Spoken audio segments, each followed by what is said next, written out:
బియ్యం అయితే కొలవడం అయితే అయిపోయింది. ఇప్పుడైతే ఇది మిగిలిన బియ్యం అంటే 2 పళ్ళు అయితే మిగిలాయి.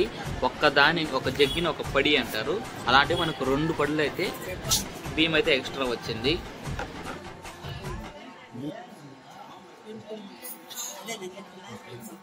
అమ్మవారి మిగిలిన బియ్యము 2 పళ్ళు. ఇప్పుడైతే మళ్ళీ అమ్మవారికి, రాజులకి, దేవుళ్ళ అందరికి ఇప్పుడు సపరేట్గా కొలిచి అయితే మళ్ళీ 60 దుత్తలు అయితే వేసి అమ్మవారి ముందర అయితే పెడతారు.